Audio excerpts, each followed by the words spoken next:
एक ऐसी दुनिया में जहां चारों तरफ सिर्फ ज़ॉम्बीज का कब्जा हो चुका था। 6 सालों से ये खतरनाक ज़ॉम्बी वायरस फैल रहा था और इंसानियत को खत्म कर चुका था। लेकिन इसी वीराने हवेली में एक भाई और बहन अब तक जिंदा बच पाए थे, ये साबित करते हुए कि उनमें वो हिम्मत और जिंदा रहने की ताकत थी जो हर किसी में नहीं होती। क्योंकि जिन खतरों का उन्होंने सामना किया वो हमारी कल्पना से कहीं ज्यादा डरावने थे। कुछ समय पहले एक नौजवान कपल अपनी गाड़ी में बैठकर उसी हवेली तक पहुंचा था। भाई, जिसका नाम जिम था, बाहर निकला, हाथ में एक खिलौना जैसी बंदूक पकड़े। आदमी ने तुरंत उससे पूछ लिया, तुम्हारे माता पिता कहाँ हैं? लेकिन जिम चुप रहा, उसने कोई जवाब नहीं दिया। रात होते ही जिम और उसकी छोटी बहन ने हवेली के हर दरवाजे और खिड़की को बंद कर दिया, क्योंकि बाहर कुछ बच्चे खड़े थे, मगर वो इंसानों जैसे नहीं लग रहे थे। वो किसी ज़ॉम्बी की तरह डरावने थे। लेकिन जैसे तैसे वो रात कट ही गई। सुबह होते ही जिम ने अपनी बंदूक की मैगजीन चेक थी। दोनों भाई बहन फिर से बाहर खेलने लगे, मगर तभी वही पिकअप ट्रक लौट आया। इस बार कपल का लहजा पहले से कहीं ज्यादा सख्त था। उन्होंने फिर पूछा, तुम्हारे माता पिता कहाँ हैं? जिम ने झूठ बोला, वो शहर गए हैं सामान लेने। लेकिन दो बड़ों को बेवकूफ बनाना आसान नहीं था। औरत मुस्कुराई और बोली, शहर तो यहाँ से कई घंटों की दूरी पर है। उसने जिद की, हम यहीं रुकेंगे बच्चों की सुरक्षा के लिए। जैसे ही उन्हें हवेली में भरा पूरा खाना और चलता हुआ फ्रिज मिला, उन्होंने यहीं ठहरने का फैसला कर लिया। जैक नाम का आदमी अपनी गाड़ी तक छिपा देता है, जैसे किसी से डर रहा हो। रात की खामोशी में जिम ने उनकी बातें सुन ली। वो समझ गया कि इन्हें ये जगह बहुत पसंद आ चुकी है, इसलिए उसने अपनी बहन को सुरक्षित कमरे में पहुंचा दिया। ये उसकी आदत थी और शायद उनकी अब तक की जिंदगी की सबसे बड़ी वजह भी। सुबह जैक ऐसे बर्ताव करने लगा जैसे ये घर उसी का हो। वो नाश्ता तक बनाने लगा। वहीं जिम ने अपनी बहन से धीरे से कहा, देखना, पलक झपकते सब खत्म हो जाएगा। और जब रात लौटी तो जिम ने अजीब लहजे में पूछा, क्या अब वक्त आ गया? उसका वफादार कुत्ता सूंघ कर उसकी तरफ देखता है और फिर सिर हिलाकर हामी भर देता है। जिम ने अपनी बहन को गोद में उठाया और सुरक्षित कमरे में बंद कर दिया। नीचे कपल को अंदाजा तक नहीं था कि कैसी मौत उनका इंतजार कर रही है। महिला बाथरूम की तरफ गई और खिड़की से बाहर देखा। एक ज़ॉम्बी झुका हुआ खड़ा था। उसने फौरन लाइट बंद कर दी, ये सोचकर कि अंधेरा उसे बचा लेगा। लेकिन तभी पीछे का दरवाजा चरमरा कर खुला। जैक को शक हुआ। उसने बंदूक निकाली और जैसे ही पलटा, उसकी आंखें खून से जम गईं, क्योंकि उसकी गर्लफ्रेंड लाश बनकर फर्श पर पड़ी थी। उसके बाद वो कपल हमेशा के लिए इस कहानी से गायब हो गया। जिम और उसकी बहन ऐसे बर्ताव कर रहे थे जैसे कुछ हुआ ही नहीं। अगले दिन फिर वही, वो बाहर खेल रहे थे। शायद ये पहली बार नहीं था जब किसी ने उनके घर पर कब्जा करने की कोशिश की हो। इसी दौरान बर्फीले जंगलों में एक लंबे बालों वाला आदमी फंदों के निशान देखता हुआ हवेली तक आ पहुंचा। तभी अचानक सामने एक नन्ही लड़की खड़ी हो गई। जिम पहले से ही उस पर पिस्तौल ताने खड़ा था। पूछताछ में पता चला उसका नाम एडन है। वो एक स्पेशल फोर्सेस सोल्जर है जो अपनी लापता पत्नी को खोजते खोजते यहाँ तक आया है। जिम हैरान रह गया, क्योंकि ये आदमी बाकियों से अलग लग रहा था। एडन ने खाने पीने या दवाई की कोई मांग नहीं की। उसने बस अपनी बंदूक वापस मांगी। और तभी जिम ने उससे सौदा किया, अगर तुम हवेली की बिजली फिर से चालू कर दोगे तो मैं तुम्हें तुम्हारी बंदूक लौटा दूंगा। और जब एडन ने जिम से पूछा कि उसके माता पिता कहाँ हैं, तो इस बार जिम ने झूठ नहीं बोला। उसने बताया कि उसका पिता एक वैज्ञानिक था जो बहुत समय से गुमशुदा है, और उसकी माँ एक इंटेलिजेंस एजेंसी की एजेंट है जो कुछ दिन पहले ही एक मिशन पर गई थी और जल्द ही लौटने वाली है। उसी वक्त एडन मशीन को घूरता रहा और उसके दिमाग में पुरानी यादें उमड़ आईं। वो चौंक गया जब उसने देखा कि पूरी हवेली की बिजली दरअसल एक ट्रेडमिल से बन रही थी। तभी अचानक खिड़की के बाहर एक ज़ॉम्बी दिखाई दिया, धीरे धीरे चलता हुआ। एडन ने बिना देर किए एक लोहे की रॉड उठाई, बाहर भागा और उसे मार गिराया। लेकिन जब वो खून से लथपथ वापस आया तो जिम गुस्से में चिल्ला उठा, तुमने उसे क्यों मारा? क्योंकि हवेली के सारे शीशे बुलेट प्रूफ थे। चाहे कितने भी ज़ॉम्बी आ जाएं, वो कभी अंदर नहीं घुस सकते थे। एडन को डांट पड़ी, लेकिन इसके बाद उसने बच्चों के लिए और भी ज्यादा हमदर्दी महसूस की। वो खुद ही ट्रेडमिल पर चढ़ गया और रात भर दौड़ते हुए बिजली पैदा करता रहा, यहाँ तक कि लगभग गिर ही पड़ा। तभी जिम की छोटी बहन उसके पास आई, नाक सिकोड़कर हंसी और बोली, तुमसे बहुत बदबू आ रही है। और फिर हंसते भागते वो वहां से चली गई। एडन शॉवर लेने बाथरूम में भागा। थोड़ी देर बाद वही छोटी लड़की वापस आई और उसे एक हेयर पिन गिफ्ट कर दी। उधर सुबह सुबह जिम और उसकी बहन बाहर निकल चुके थे, जैसा वो हर दिन करते थे, अपने लगाए हुए फंदों की जांच करने, क्योंकि यही उनकी पहली सुरक्षा लाइन थी। और फिर से एक जिंदा ज़ॉम्बी उनमें से एक फंदे में पकड़ा गया था। हवेली के अंदर एडन नाश्ता कर रहा था। तभी उसे जिम की माँ का पुराना वर्क प्लेस मिला। टेबल पर तस्वीरें और एक कार की चाबी रखी थी। वो भागते हुए गैराज पहुंचा, लेकिन पाया कि गाड़ी टूटी हुई और बेकार है। फिर उसने एक कोने में छोटा सा कमरा देखा। उसे लगा ये टूल रूम होगा और उसने अंदर जाने की कोशिश की, लेकिन जिम ने जोर से चिल्लाकर उसे रोक दिया। एक दिन से भी ज्यादा साथ बिताने के बाद भाई बहन को लगने लगा कि एडन बुरा इंसान नहीं है। यहाँ तक कि उन्होंने सिक्योरिटी चैम्बर में सोना भी छोड़ दिया। हालांकि अजीब बात ये थी कि जिम ने खुद को हथकड़ी से बांध लिया था, किसी अनजानी वजह वजह से। सुबह होने से पहले एडन की नींद कदमों की आहट से खुली। उसे पता चला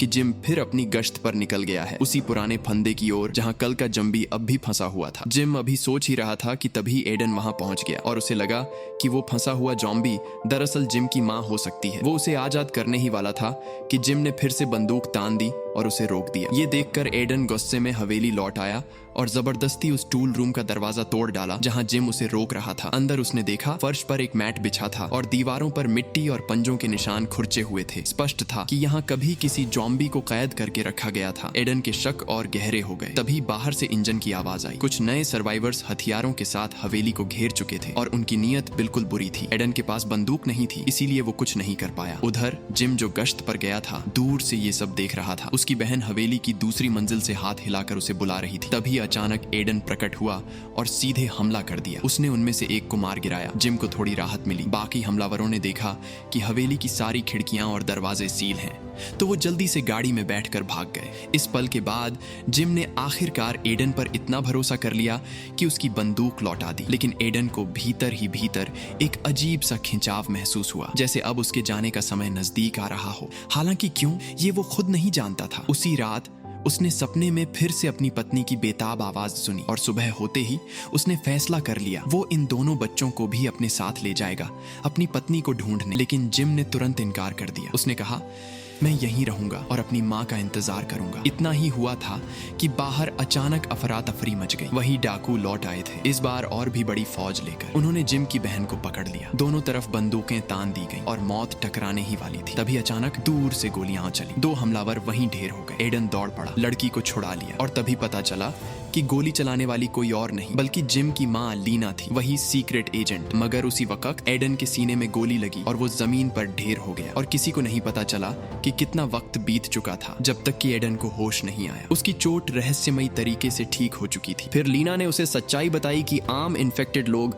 अपना दिमाग खो देते हैं और सिर्फ भूख और प्यास से चलते हैं, लेकिन एक दुर्लभ तरह के स्पेशल इन्फेक्टेड ऐसे होते हैं जो अपनी बुद्धि बचाए रखते हैं। हालांकि अगर उन्हें गहरी चोट लग जाए या ज्यादा समय बीत जाए तो वो पागलपन वाले मोड में चले जाते हैं और बिल्कुल दिमागहीन जॉम्बीज की तरह बर्ताव करने लगते हैं। एडन को हैरानी हुई जब उसे एहसास हुआ कि वो खुद भी उन्हीं में से एक है। लीना ने समझाया कि गोली लगने के बाद वो मर जाना चाहिए था, लेकिन इसके बजाय वो पागल हो गया और अगले ही दिन ठीक हो गया। फिर उसने ये भी बताया कि जिम भी एक स्पेशल इन्फेक्टेड है और असल में उसी ने अपने पागलपन के एक रात के दौरान उस दंपति को मार डाला था। यही वजह थी कि वो हर रात खुद को हथकड़ी लगा लेता था। जब एडन ने पूछा कि इस पागलपन वाले मोड़ को पहले से पहचाना जा सकता है क्या, तो लीना ने बताया कि जिम का कुत्ता खास ट्रेन किया गया है ताकि वो उसके शरीर में होने वाले मामूली बदलाव को सूंघ सके और सबको चेतावनी दे सके। एडन को याद आया वो कमरा जिसमें दीवारों पर पंजों के निशान थे, जहां जिम को उन रातों में कैद किया जाता था। तभी बाहर एक और इंजन की आवाज गूंजी। लीना अपनी बेटी को उठाए बाहर निकली और देखा कि सशस्त्र मिलिशिया का एक गिरोह आया है जिसकी अगुवाई कर रहा था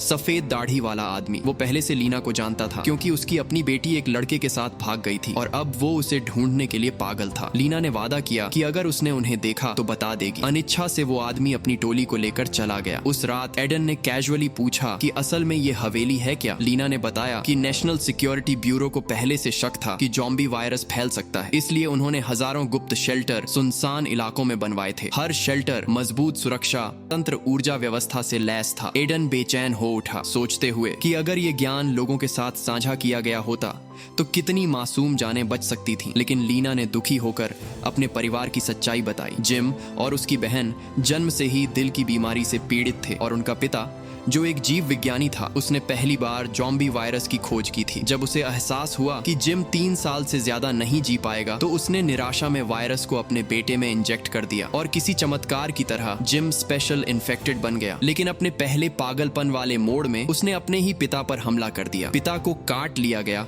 और वो धीरे धीरे दिमागहीन जॉम्बी बन गया और फिर लीना को मजबूरन अपने पति को अपने ही हाथों से मारना पड़ा। ये खुलासा सुनकर एडन अंदर तक हिल गया, लेकिन साथ ही लीना के बलिदान के लिए उसका सम्मान और गहरा हो गया। धीरे धीरे लीना का भरोसा भी एडन पर बढ़ने लगा। फिर एक दिन जिम का कुत्ता भौंका, संकेत देते हुए कि जिम की हालत बिगड़ रही है। लीना ने उसे कमरे में बंद कर दिया और अंदर से आती उसकी डरावनी चीखें सुनते हुए उसका दिल टूट गया। वो बाहर चुपचाप बैठी रही, लेकिन एडन ने उसका कंधा थामा और वादा किया कि वो पहरे पर खड़ा रहेगी। लेकिन किसी ने नहीं सोचा था कि जिम की छोटी बहन अचानक बाहर खेलते हुए गिर जाएगी। उसकी दिल की बीमारी दोबारा उभर आई थी और अब कोई उन्नत इलाज उपलब्ध नहीं था। एडन ने सुझाव दिया कि उसे भी जिम की तरह वायरस से संक्रमित कर दिया जाए, शायद फिर कोई चमत्कार हो। लेकिन लीना ने सख्ती से मना कर दिया। उसने कहा कि जिम का जिंदा बचना लाखों में एक चमत्कार था और उसकी बेटी पहले ही बहुत दर्द झेल चुकी है। आखिर में दोनों ने फैसला किया कि उसे शांति से जाने दिया जाए और फिर एडन, जिम और लीना ने मिलकर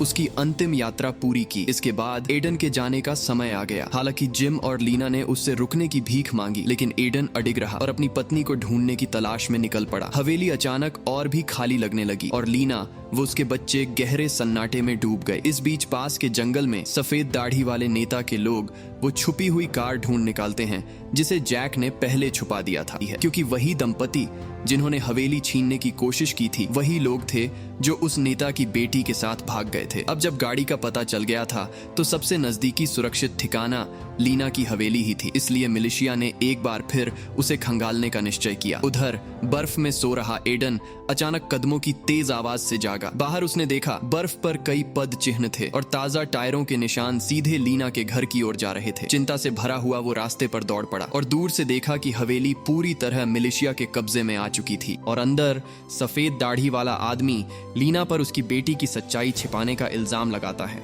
क्योंकि उसके आदमियों को घर से उसकी छोटी सी चीज मिली थी। ये सुनकर लीना पूरी तरह निशब्द हो जाती। उधर एडन चुपके से चार दीवारी लांघ कर अंदर घुसता है, जहां उसे किचन में जिम छुपा हुआ मिलता है। दुश्मनों की तादाद समझने के बाद वो अपना हथियार निकालता है। मौत के देवता की तरह एक एक करके गार्ड्स को खत्म करता हुआ वो आखिरकार मुख्य हाल तक पहुंचता है। लेकिन तभी अचानक कई बंदूकें उसकी तरफ तान दी जाती हैं। एडन खुद ही अपनी गर्दन पर चाकू रखकर उसे चीर देता है। यह देखकर पूरी मिलिशिया सन्न रह जाती है, मगर लीना तुरंत उसका इरादा समझ जाती है और जिंदर को उठाकर हाल से बाहर ले जाती है। और जैसे लीना ने सोचा था, कुछ ही पलों में एडन पूरी तरह अपने अनियंत्रित पागल रूप में बदल जाता है। वह पूरे गिरोह को चीर फाड़ कर खत्म कर देता है। लेकिन इस बार लीना ने उसे पहले से बांधा नहीं था, इसलिए वह अपने बेटे को लेकर रात के अंधेरे में भागने पर मजबूर हो जाती है। इस दौरान एडन की दहाड़ें अनगिनत ज़ॉम्बीज़ को उस घर की ओर खींच लाती हैं और जब सुबह होती है एडन उठकर देखता है मेज पर उसे लीना का एक खत मिलता है जिसमें लिखा है कि वह अपने बेटे के साथ गाड़ी लेकर उत्तर की ओर निकल गई है और अगर किस्मत ने चाहा तो शायद उनकी मुलाकात फिर हो। हल्की मुस्कान के साथ एडन अपनी छोटी बहन का पसंदीदा गुड़िया उठाता है, उसे पीठ पर बांधता है और खुद भी उत्तर की ओर चल पड़ता है। और यही थी फिल्म की पूरी कहानी। मूवी पसंद आई हो तो चैनल को लाइक, सब्सक्राइब और कमेंट जरूर करें।